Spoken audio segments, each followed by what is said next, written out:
Hey, Assalamu alaikum. My name is Farhan. I'm the community manager at Zoya Finance, a halal investing app that's used by over 100,000 Muslims worldwide. Our mission is to help Muslims take control of their financial future. This is a recording of a live Twitter space that was held November 8th, 2022. We were joined by Sheikh Joe Bradford, our Sharia advisor here at Zoya, to talk about stress, anxiety, and how Muslims ought to think about their wealth. Thanks for checking us out. My name is Saad. I'm the co-founder and CEO of Zoya Finance. Just wanted to jump in here and introduce Sheikh Joe Bradford, who is I'm proud to call him a friend, a mentor. He was also one of our very first believers and kind of our mission behind Zoya and one of our first supporters as well.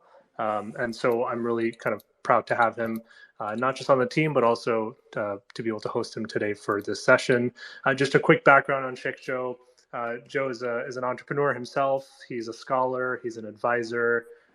He's a financial coach. He holds a Master of Islamic Law degree from the University of Medina, where he studied traditionally in the Muslim world for the past 20 plus years. He has worked at Al-Rajhi Bank and several other financial institutions, as well as acted as a financial advisor to both individuals as well as several different companies. Today, he is a co-founder of mywasiya.com. Also, as I mentioned, an advisor to our startup, Zoya, as well as several other things that he's involved with. So I'll maybe just pass it on to him and maybe he can mention anything else that I may have missed. So welcome, Sheikh Joe. Happy to have you on board. Absolutely. Jazakallah khair. Assalamu alaikum, everyone. Bismillah, alhamdulillah, wa salatu salamu ala rasulillah. So today we want to discuss the topic of financial stress. And I think that one of the biggest challenges that we face with our money is managing it effectively while also disconnecting our emotions from it. Money is best managed when we are not when we are physically invested in it, but not emotionally invested in it.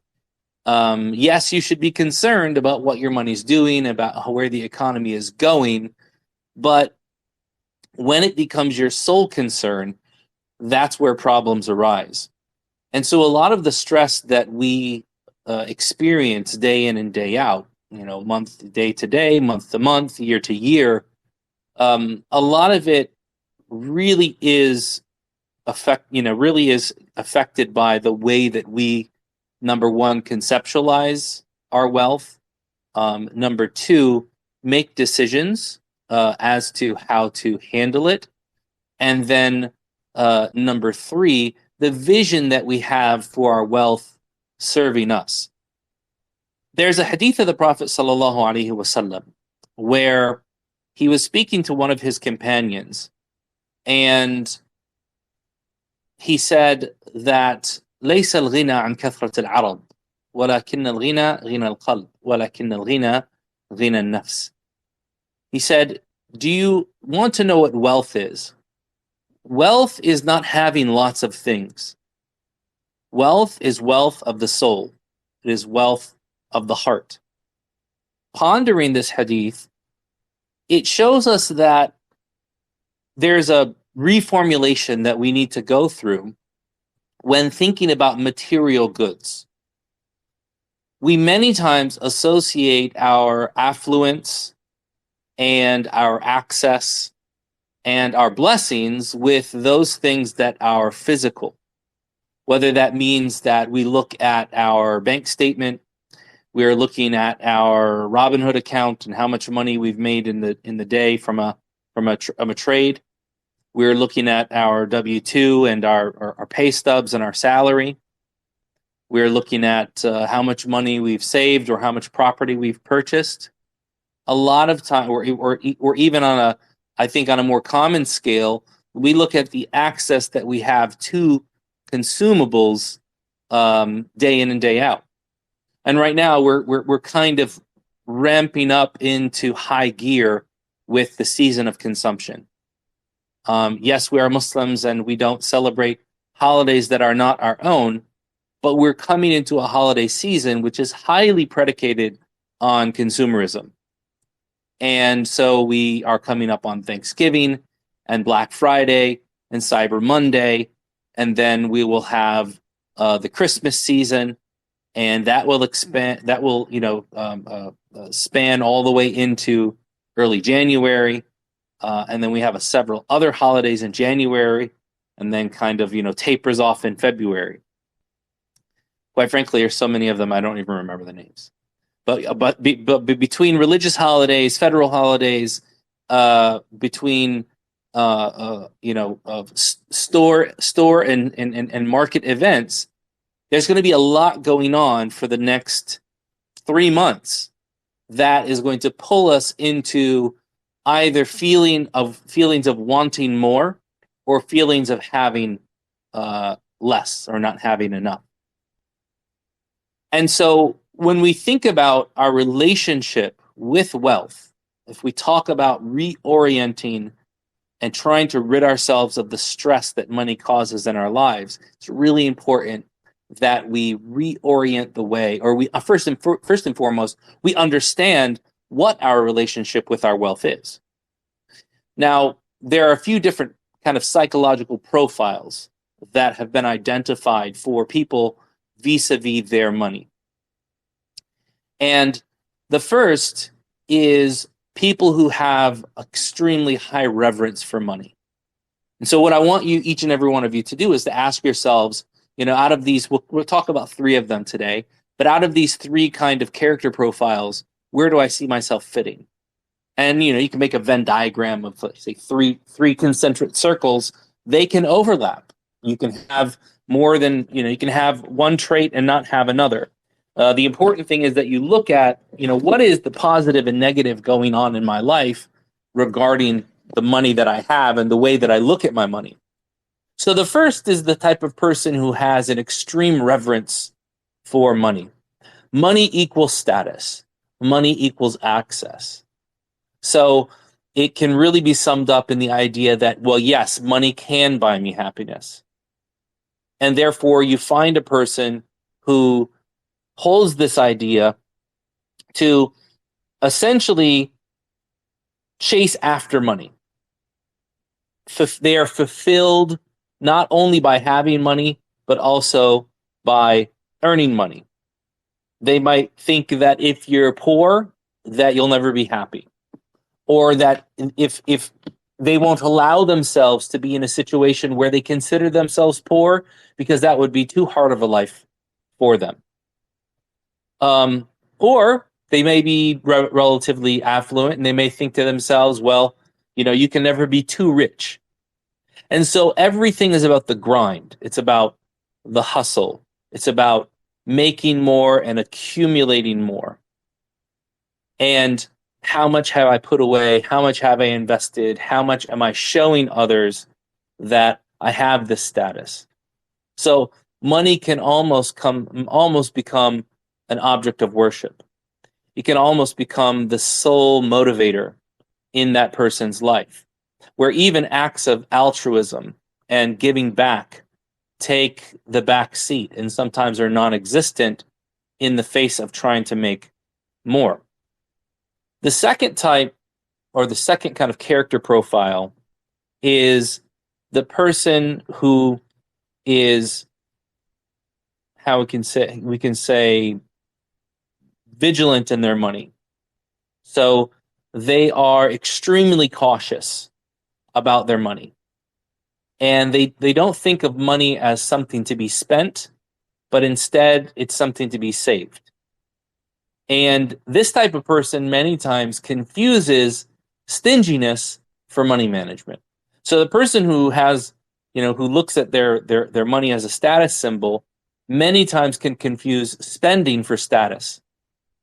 Whereas the opposite happens here. The person confuses stinginess for proper money management. And so, you'll find them researching all of their purchases, getting kind of analysis paralysis when they're trying to make the simplest of purchases. If this person goes into, say, the stock market and starts trading, you'll actually find that they'll lose a lot of money And the reason being is that they'll want to analyze everything that they're doing to the point of missing an actual entry point, and then therefore losing on what would have been a winning trade had they kind of, not overanalyzed the situation.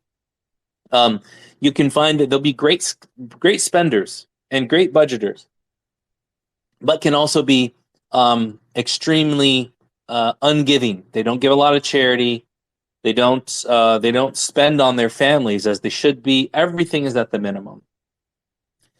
And then the third type of person is a person who is avoidant with their money, and they essentially look at money as being something that is bad, or if they have money, they don't deserve it. And they think that if you're a good person, you shouldn't care about money. Oh, this person cares about money, they're obviously not a good person. I don't care about money, therefore I am a good person. And this is probably one of the most anxious and fearful out of these three, in that they look at having less as a virtue.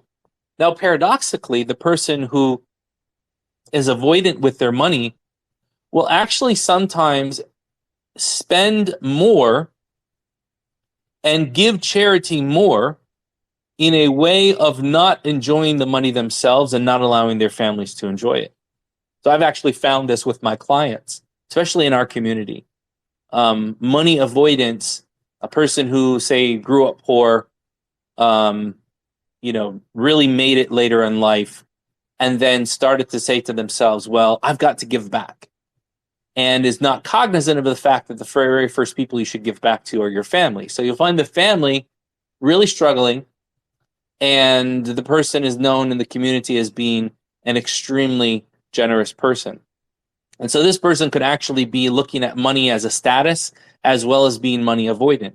They avoid using money themselves, and because having money causes them stress, and they give a lot in charity because it gives them a lot of status.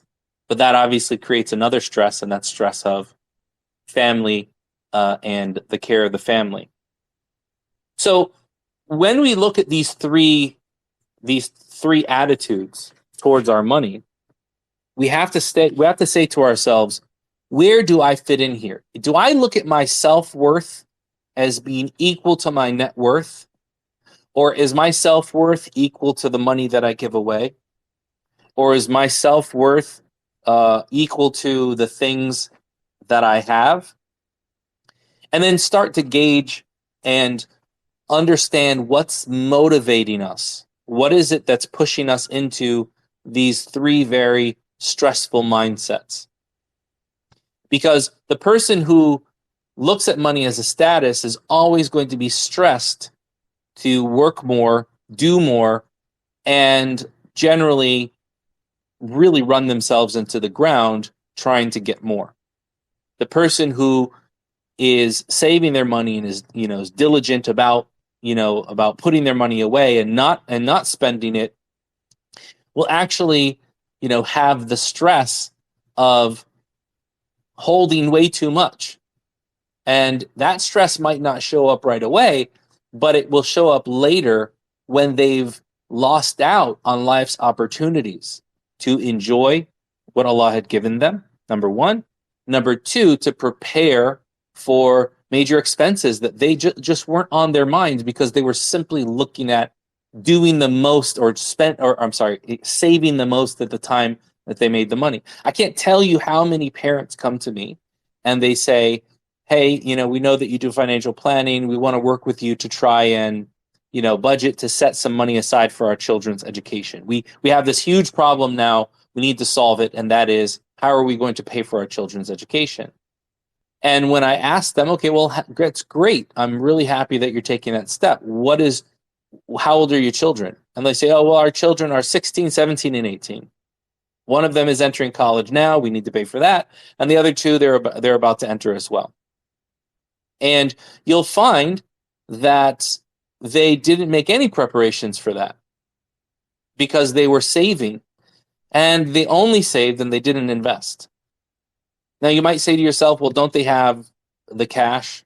that's that's saved up. Sometimes they do, many times they don't. Why? Because they're also money avoidant. They also look at money as something as bad.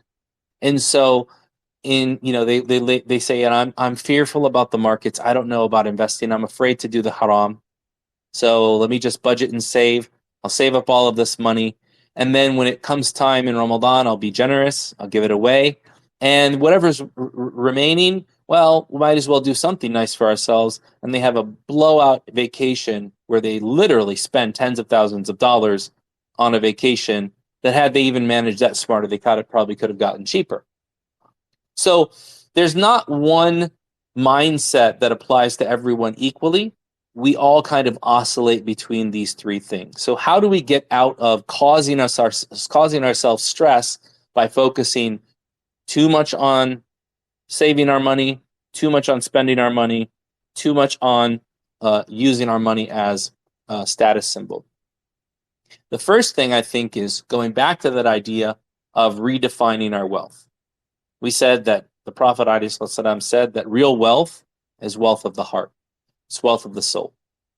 What this does is this allows us to say to ourselves, the money that I have, the assets that I own, the things that I have acquired are tools to get me to the next level in life and to get me to the afterlife. They are not the be-all, end-all of who I am or what I should be. And this is actually focused in another hadith of the Prophet ﷺ, where he said, "Man kanat ad-dunya hammuhu, farraqa Allahu shamlahu, wa lam ya'tihi min ad-dunya illa wa ja'ala al-faqra bayna 'aynayhi, wa lam ya'tihi min ad-dunya illa ma kutiba lahu." Whoever has this life, the material life, as their sole focus, then Allah will disperse their affairs and place poverty right between their eyes. And nothing of this life will come except what was written for them. وَمَنْ كَانَتِ الْآخِرَةِ نِيَّتُهُ جَمَعَ اللَّهُ شَمْلَهُ وَأَتَتْهُ الدُّنْيَا وَهِيَ رَاغِمَةٌ. And whoever has the next life as their intention, then Allah will gather for them all of their affairs, make things easy for them. And this life will come and throw itself at their feet. So by living with a higher set of principles, number one, to get rid of this financial stress, redefine wealth. Understand that wealth is a tool, it's a means, it's not a goal. Number two is having an intention greater than yourself. There's been studies that have shown that the most successful C-suite executives, CEO, CFO, CTO, whatever they may be, the most successful C-suite executives are those that regularly practice altruism, volunteerism, and mentoring in their lives. So they actually make the most money at the times when they feel the most fulfilled. How do they fulfill themselves? You might say to themselves, well, obviously, people in the C-suite in the United States are making ridiculous amounts of money. Well, there's actually altruism studies that have shown that, and when a person, relative to where they live and the amenities that they have, makes anywhere from $75,000 to $125,000, depending upon, say, they're in the pockets like LA and New York versus, Florida, Texas, Michigan, Nebraska, those types of areas. Depending upon where they are, there is not much marginal utility that is increased in their life. The marginal utility of the money they have doesn't increase them in happiness after they get past, say, $75,000 to $125,000. So let's say an average of $95,000 salary. A person who has most of their financial needs, their expenses are met. They're even saving and putting away and investing if they want to. How do they add to that? What do they do to add to that? Well, they can do one of two things. They can go and look at themselves as having mental scarcity, meaning that they have a lot more resources than they do gratitude. So they think although they live a life of physical abundance, they think that they don't have enough. This is actually addressed in Surah Takathur. Allah says, "Alhaakum at-takathur hatta zurtumul maqabir." You have been deluded by your accumulation until you went and visited graves. So the idea of having so much money and access and prominence takes people to the point where they start to boast of the dead that are in their family. Well, my family was from this area. My family had done these things previous in life. My family has this legacy. When in reality, none of that matters. Your grandparent, your parents, your grandparents, your great-grandparents, your lineage, your ethnicity, your national background, none of that is going to benefit you in this life or the next life. In fact, most millionaires in the United States, I'd say about 85% of them, actually became millionaires in their lifetime. It wasn't because of previous, family wealth. So this idea of having mental scarcity. So then, the next issue is this issue of scarcity. It's where the financial stress is caused because we think that we don't have enough. We actually have a lot. I mean, if you think about this, if you have a local grocery store within 10 minutes of your home, and you have running water and indoor bathrooms, running water and showers, and a stove in your home, you actually have access to more resources than any king or emperor throughout most of human history. It's actually mind-boggling to think about this. Only the richest, most affluent, most powerful, most vicious, most expansive empires had access to all of the different foods of the world, all of the different cuisines, all of the means for comfort in their own personal chambers. The people who had that for the most part were kings and queens and emperors, and not the common person. If you live with any of those things, a grocery store within 10 minutes. Actually, the average grocery store has more money than most medieval kingdoms had. Just from whatever they have in their grocery store at a grocery store at that time. Not even talking about supply chain, bringing in more.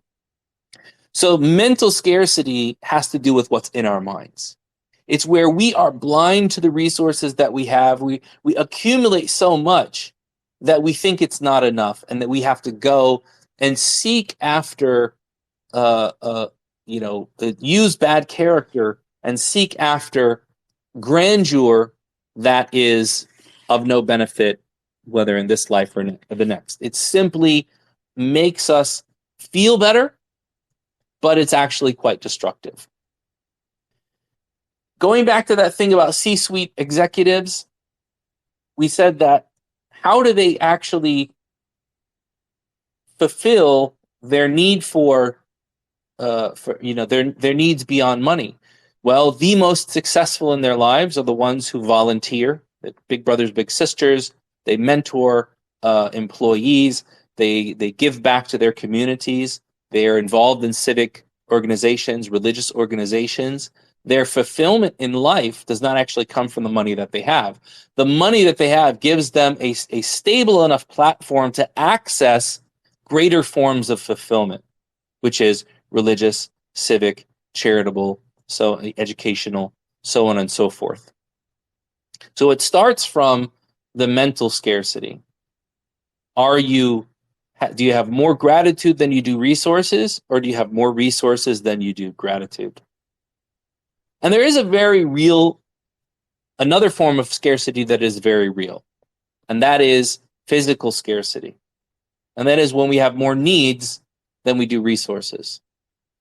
And so this can go one of two ways.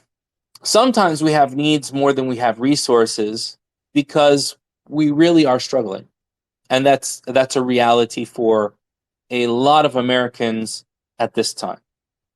When you talk to people who are working 9-to-5 jobs, retail jobs, they will be the ones that will be most impacted by changes in money supply, inflation, corporate profits, so on and so forth. And so knowing what your needs are and how to fulfill them through alternative resources, I believe, is going to be within the next 5 to 10 years, is going to be one of the most key components for having a happy, stable life. I remember speaking with my grandparents about their lives during the Great Depression and World War II. My grandmother and my grandfather on my father's side always had an extremely well-stocked pantry of foods that they had actually preserved and canned themselves. And I never really understood why. I mean, well, it made sense. They were amazing gardeners. Their backyard was, I think, no larger than 9 feet by 9 feet, with a small garage in the back, separated garage in the back as well. Very small brick home up north. But they always had all these different fruits and vegetables in all different seasons. And what I learned later on is that was a result of having grown up throughout the Great Depression and knowing that you couldn't go to the store and buy something, and going through World War II and knowing that food was going to be rationed and you weren't going to also be able to find things. So they took it upon themselves to start a garden, and that garden grew, and understood that having a connection with the earth and living off of the land, producing one's own food, is an extremely powerful means of having physical and mental abundance, where you don't feel that your life is going to be inconvenienced simply because you don't have access to the local grocery store, or you can't buy anything off of Amazon, or you can't DoorDash. So understanding what your needs are and what your resources are, and then making them either comparable or making your resources greater than your needs, is one of the key ways to release and to diminish financial stress in your life. Now, you might say to yourself, Joe, I'm not going to start square foot gardening in any way, shape, or form anytime soon. It doesn't have to necessarily happen through that. That's just an example. But what you can start doing is, instead of waiting to see how much money you have left in your account to spend on something nice for yourself at the end of the month or at the end of your pay period, instead act as if that same amount of money doesn't exist and start putting it on an automatic transfer into a brokerage account or a checking account where you save your money. Out of sight, out of mind will actually allow you to accumulate a resource that will be greater than your needs. So you want to think of it like, this money, I'm paying myself first. I don't even have this money anymore. So we mentioned redefining wealth, which is understanding that wealth is a means, it's not a goal. Number 2 is having the intention for something greater than ourselves, which is focusing on the akhirah, and those things that money will allow us to do to get to the akhirah, being people that volunteer and give back in our communities. And then 3 is creating an abundance mindset. And this goes into this issue of scarcity. So the Prophet ﷺ said in a hadith Qudsi, which is narrated by Abu Dhar or Abu Darda radiyallahu anhuma, I'm misrecalling who, but that in a hadith Qudsi, which is the personal conversations of the Prophet with Allah. So he says that Allah says to him, لو أن أولكم وآخركم وإنسكم وجنكم اجتمعوا في صعيد واحد وكل سألني مسألته ما نقص ذلك من ملكي شيئا إلا كما ينقص الإبرة أو المخيط إلى أدخل البحر. If the first of you and the last of you, the men of you and the jinn of you, were all together in one place, And each and every one of you to ask me their heart's desire. This would do nothing to diminish the dominion, my dominion, in any way. Just as a needle does not diminish an ocean when dipped into it. So we have to live with an abundance mindset. We have to understand that there is more than enough. The question is, are we managing the resources in our lives in a manner which shows gratitude for those resources? So I think there's a great experiment that each and every one of you can do.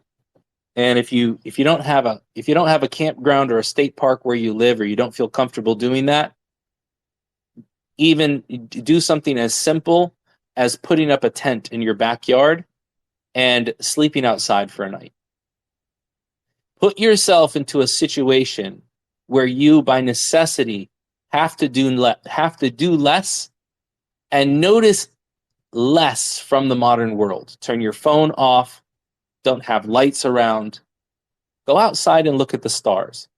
Look at the leaves. Admire the trees. Observe the creation of Allah.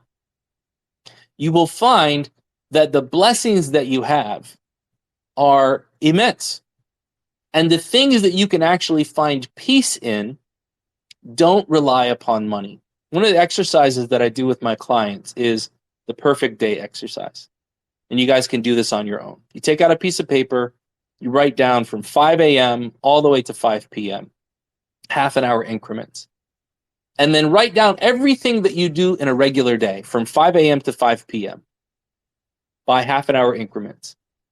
Then either split the paper in half or turn it on the other side, and then look at it and compare and say, you know what? If I had the perfect day where money was not an issue and access was not an issue, what would I do instead of what I just wrote down? Now, 9 times out of 10, what you'll find is that thing that you would do if money was not an issue and access was not an issue actually doesn't rely upon money. So it is not the lack of money or the presence of money that is causing you stress in your life. It is your mental and spiritual attachment to money which is causing you that stress. How do you get out of that? By having this abundant mindset. And we talked about, creating wiggle room by saving money over time, paying attention to your unnoticed blessings, that experiment of going, to camp. But also, one thing that you want to do is, and this is the last point that I'll make, is to get out of this rut of the financial stress, is avoid what they call hedonic adaptation.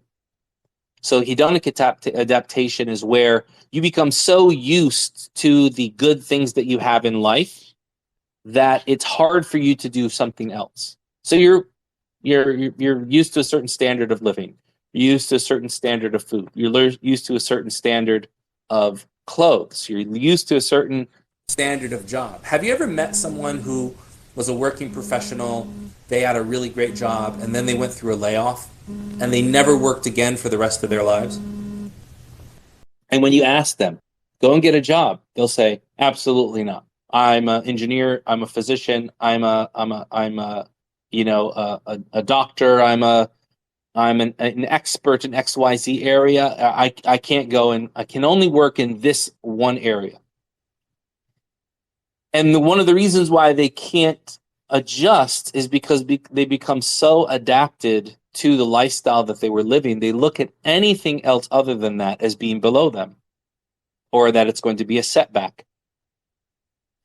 So this is why we have to force ourselves to be in situations where, even though we're not on hard times, they can prepare us for hard times. Because once we do that, then we'll see the difference that we have in our lives. We'll see what we have and what we can and what we should be grateful for. And being grateful will make us more happier and more optimistic about life. And Allah subhanahu wa ta'ala says, وَلَئِن شَكَرْتُمْ لَأَزِيدَنَّكُمْ. If you show me gratitude, then I will surely increase you. That increase doesn't necessarily have to be physical, doesn't have to actually be material. And I think this is a mistake that a lot of us make. We think that our financial stress is alleviated by making more. Many times our financial stress is alleviated by simply thinking more, having more gratitude, getting more perspective on what we have. I know a gentleman who is a retiree. He's living off of a pension from his previous job, and I would say he probably makes $40,000 a year now from that job. And despite that, he makes Umrah 2 or 3 times a year. He takes his family. He's active in the community. He's doing all these things. And the reason why he's doing that is because his perspective is that I don't need a lot in order to be able to do a lot. Now, this is an amazing tool if you can live like you don't need a lot, but you can do a lot, even though you're making double, triple, quadruple the salary of this gentleman. So the better you can manage your resources, you will be happier, you will be healthier, you'll be more optimistic, and you'll actually have more saved down the line and more invested down the line that will alleviate future financial stress in hard times. So saving and budgeting for times of difficulty is definitely an Islamic. I think he went out for a few seconds, but I think he's back now. So. No, okay, no worries. Fantastic. Yeah, right. there was a phone call that I had. If anyone here works for Google, please tell them to stop calling me for AdWords management. And I say that half seriously because that was the phone call that just came through. Maybe it cut off the microphone. Okay, so the last thing is this issue of hedonic adaptation, is to make sure that you take time out of your life to do things that it doesn't have to be the best in order for it to be fulfilling, and that's going to give you more gratitude and more optimism. It's not about always having more, but it's about observing more and being more grateful for what you have. And then also, indulge yourself, but indulge yourself in ways that are consistent and small and allow you to savor the good that you have instead of, always waiting for the big payoff or the big event. We did the Nikah Masterclass this past weekend. Myself, Hafiz Naveed Hussain is an attorney out of Chicago, and Imam Ma'had Qamar, who's a marriage and family therapist. And we talked about all these different aspects of marriage. And one of the things that always comes up is that after people get married, we have this rash of divorces that are happening in the community. Why are we having this rash of divorces? Because the marriage itself is this giant blowout event where people are spending tens, if not hundreds of thousands of dollars to get married because it's going to be the most amazing event in their life. And then everything after the wedding night is a big upset, and they come down to reality, and they're like, this is not the life that I thought I was going to be living. And so when you force yourself that the only things that you enjoy of the good that Allah has given you is these huge blowout events, you can't actually savor the consistent blessings that you have. And this goes with how you spend your paycheck, how you invest, how you save, and in all areas of life. So to summarize, number one, change your definition of wealth. Wealth is wealth of the heart. It's not the material that you have. Number two, change your intention to be focused on great things greater than yourself, the akhirah. Number four is understand how scarcity limits you and develop an abundance mindset to offset that. And number 4 or 5 is to be more grateful and allow yourself to notice the smaller blessings so that you can have larger blessings and longer blessings in the long run. And I think if we can implement these things, and it sounds very cerebric, and kind of in our heads. But if you can implement these things, it will reflect in your financial life. I'll end with this with a personal anecdote. I used to trade in the markets, and I used to lose a lot of money. And the reason why I did that is because I was so focused on making more money that I wouldn't follow the simple rules that I had actually set for myself in making money. And it wasn't until I was actually kind of woken up by a mentor who basically told me, you're in a losing trade, just exit it. It's not that big of a deal. That I went from, losing, say, 30% in a day and then taking months to recover to losing 0.3% in a day and recovering the next day. Why? Because the mindset is what will make the biggest difference in your job, in your earnings, in your savings, in your investments, and in your long-term financial health or stress. Wa sallallahu wa sallam ala nabiyyina Muhammad. MashaAllah. That was very insightful. Thank you so much, Sheikh Joe. I learned a lot there. I got some questions I'm going to go through, but in the meantime, if anybody else has a question or something else you'd like to bring up, please feel free to request the mic, and I will gladly put you on board. Earlier, there was Brother Muhammad who had asked for the mic, and I had said no to you. So, Brother Muhammad, if you're in here and you're still here, it'll be my pleasure to pass the mic over to you. But again, for anybody else, if anybody does want to request the mic, please let me know. Just so you can just do it through the app. Just click a request mic, and I will gladly let you in here so you can ask a question. But yeah, so I had some questions that me and the team at Zoya have prepared in advance, and subhanAllah, Sheikh Joe's talk just really ran through a lot of them. But I think one thing that I noticed, this is like generally a broader topic, not specifically like financial wealth and the stress that comes along with that.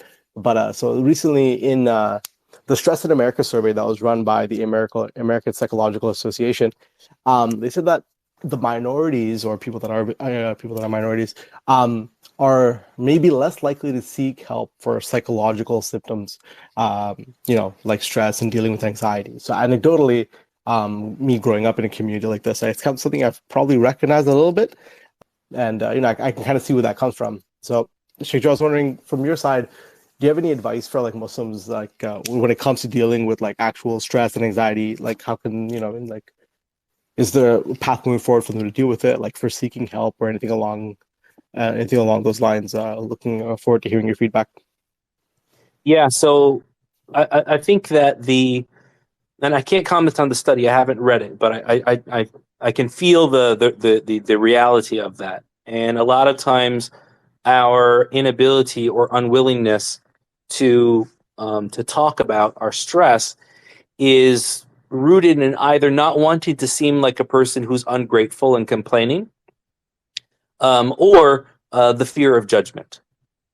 And so I think that both of those things can be avoided by having a purpose behind talking to others. So a lot of times we mentally ourselves think that if we talk about the stress that we're going through, we are being ungrateful and complaining, and therefore we shouldn't do it, and the stress bottles up, and the problems exacerbate, or that we're afraid that we're going to be judged, and therefore we don't want to be judged and be looked at as bad, and therefore we allow it to bottle up and exacerbate.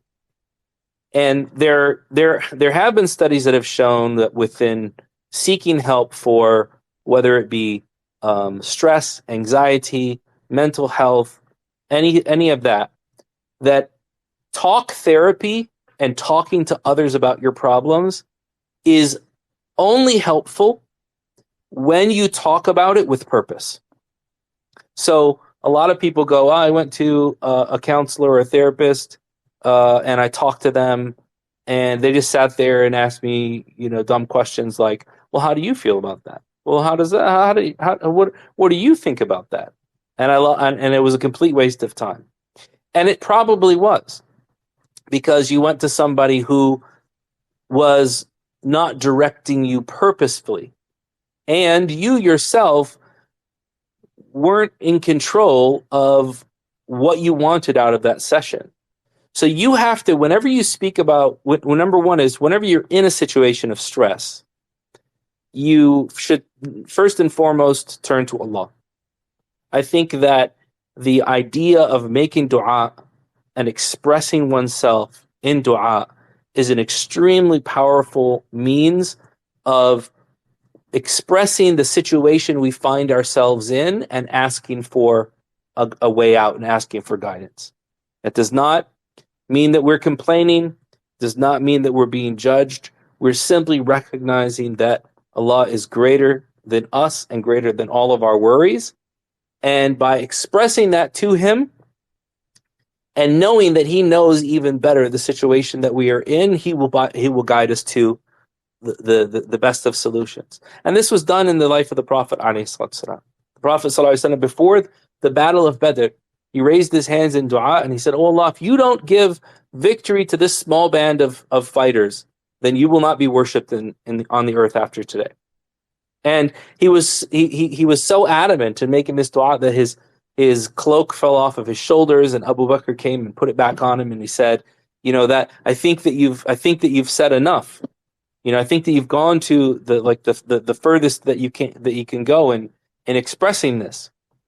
But it was the ability to express what was in his heart to his Lord that was one of the reasons for Allah subhanahu wa ta'ala then sending divine help to the believers on that day. In other instances, after he was kicked out of Ta'if, and he complained to Allah subhanahu wa ta'ala about the situation that he found himself in, and Allah gave him better because of that.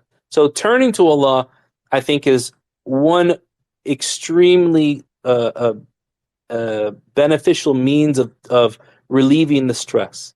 So if you're afraid to go and talk to a friend or go to a counselor or a therapist or a confidant, you have the best confidant that's waiting there. A lot of times we think of dua as just kind of the repeating the ad'iyah that we have memorized and not actually expressing what we find in our heart and getting to the point where we can't express anything from our heart anymore. We run out of words. And I think at that point, when you do that, and you get to the point where you can't enunciate in words anymore what's in your heart, I believe that is one of the most precious and sacred times of dua, that you ask Allah, look in my heart and give me what you know is best.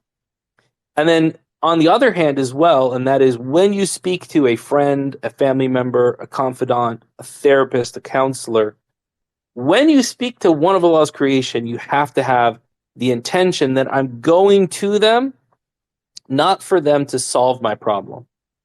Because a lot of times that's what we're doing. We're trusting an other than Allah to come and solve the problem for us. When we have the ability to handle the situation, why do I then go to this person? Well, because I'm looking for them to give me the perspective that I might be missing. So the steering wheel should always be in your hand with seeking help. So you could say, okay, look, I don't know what it is that's missing in my life. I don't know what it is that's causing the stress, but I know that I need to make a change. I feel the need to be able to improve myself.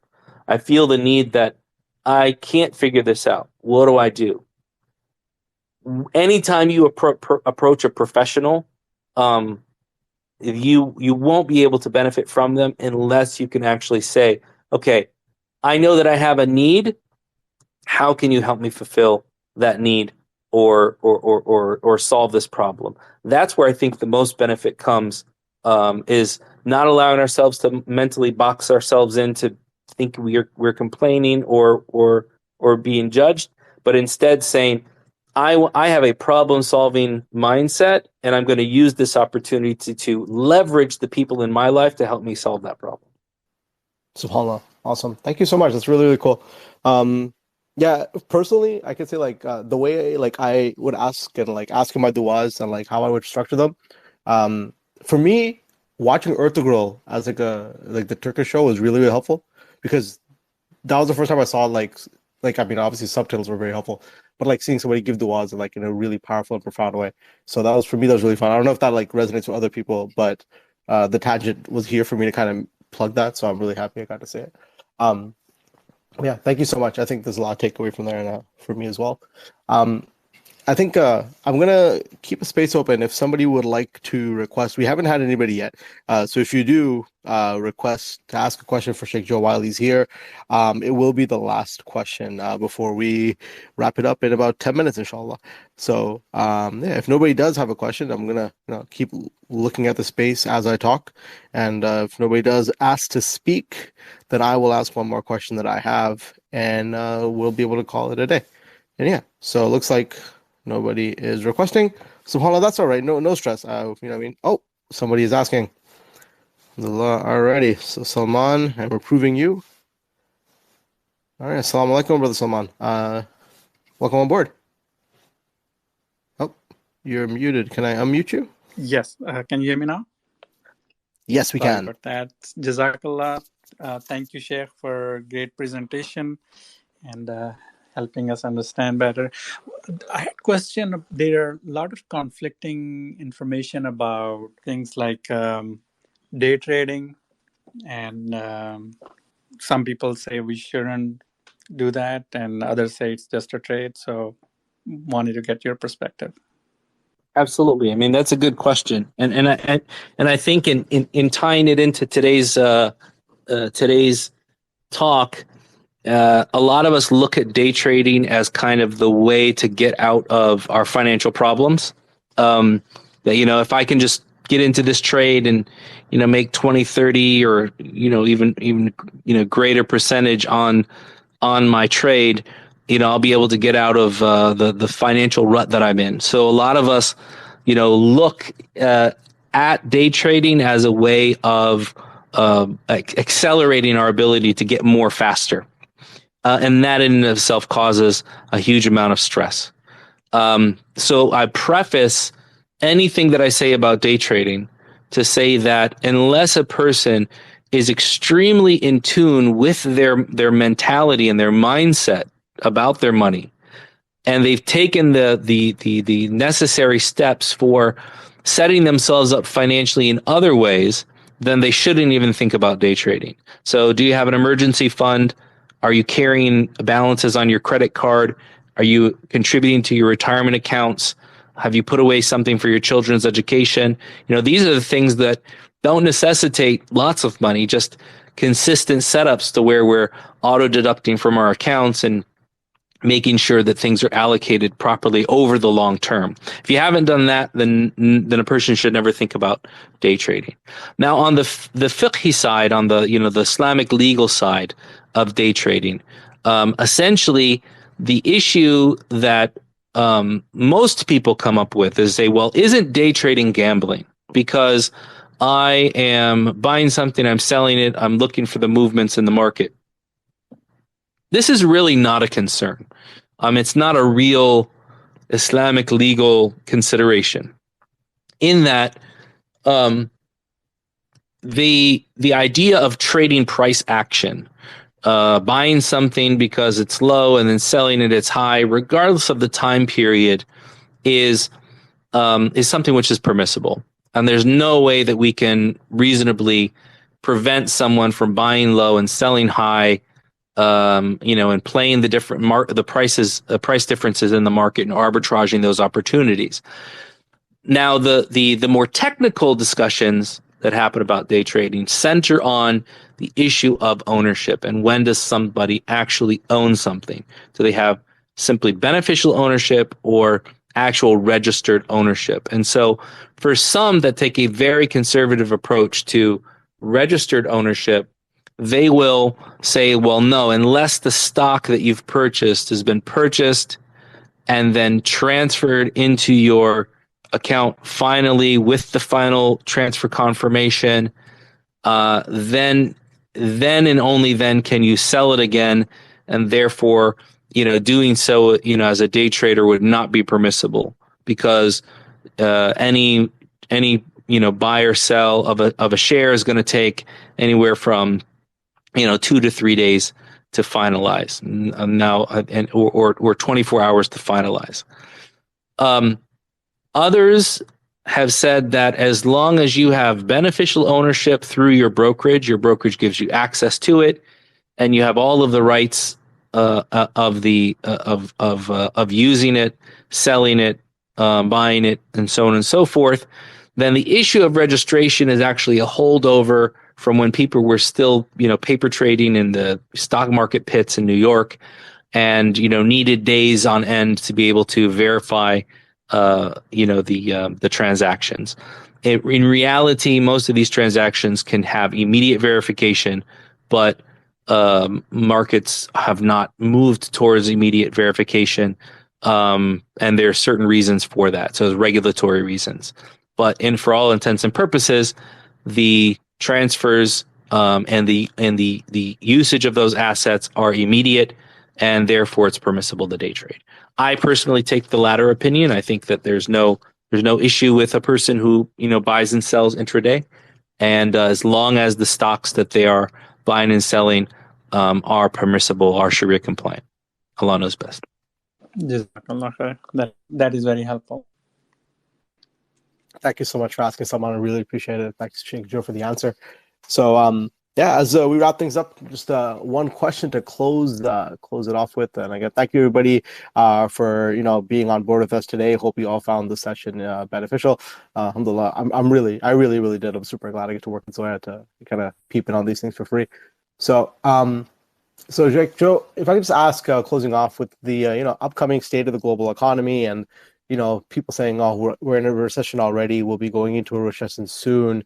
Do you have any other, beyond the couple ideas you mentioned, are there any other practical things that you can that we can suggest to people to kind of button up their finances and reframe their mindset?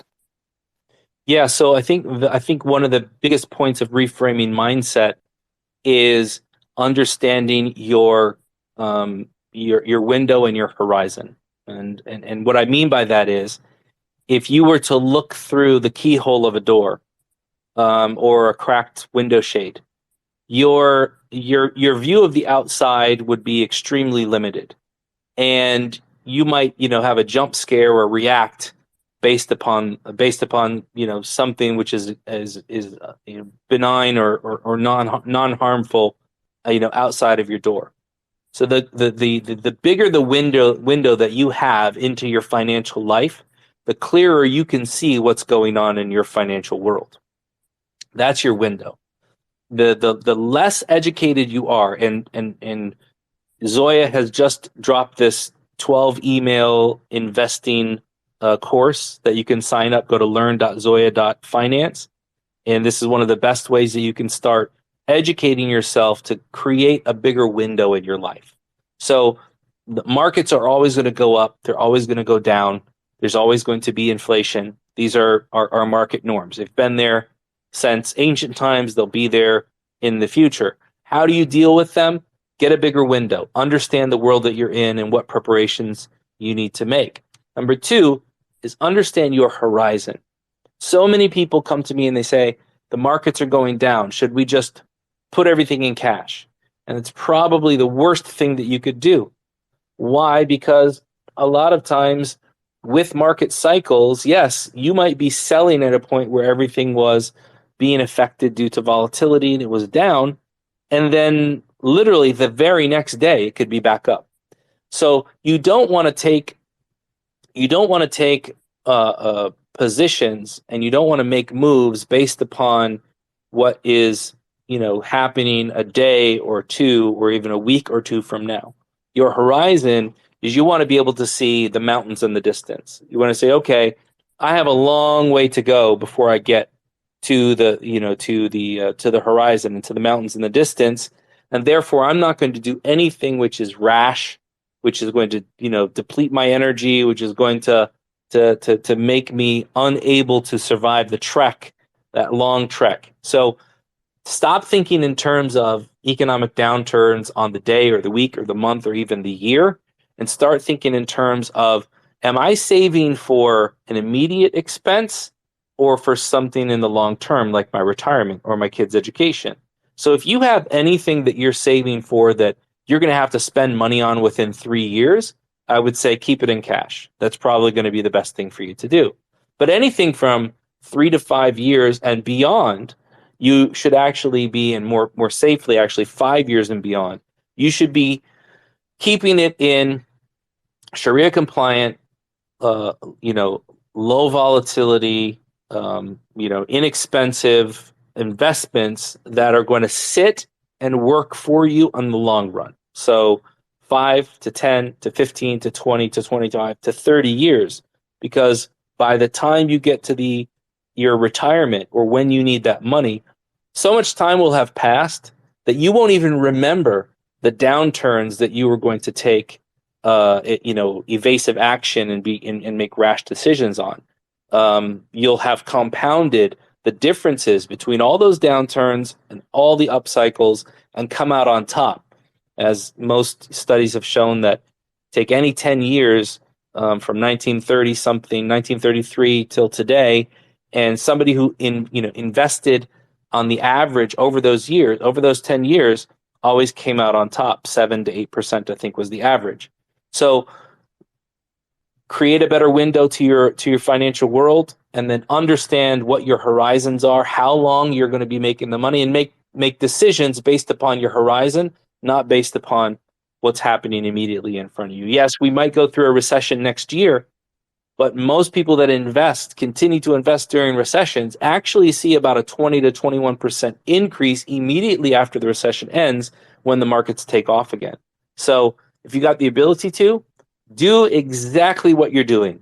Dollar cost average, invest in a handful of funds, and be consistent with your strategy. SubhanAllah. Awesome. Thank you so much. And again, with that, we're going to call it wraps. Thank you again, Sheikh Joe, for your time and really giving us this beautiful talk. A lot to take away. For everybody who is here, thank you again for being with us. If you thought this was useful, thought it was beneficial, please let us know. If it wasn't any good, please let me know. That's something that we want to correct as well. I want to make it possible that everybody gets the most out of these sessions. This will be recorded and on our YouTube page, so you can find it there. And then it'll be linked to on this event as well on Twitter. Again, if you want to get in touch with the team at Zoya, you can follow us here on Twitter. You can join the community of Zoyans at community.zoya.finance. And the learning pack the Sheikh Joe mentioned earlier about Islamic finance, halal investing, that's at learn.zoya.finance. The link is also on Twitter. So hopefully that'll be beneficial for everybody here. Again, thank you all so much for being here with us. And again, see you next time. Thank you again, Sheikh Joe, for taking the time and being here. And appreciate it, man. Thank you for setting things up, and jazakallah khair everyone for coming out. Really appreciate it. Assalamu alaikum. Alaikum assalam. All right, everybody. Assalamu alaikum as well. I'm going to close the session. We're going to press the end button. Bye-bye.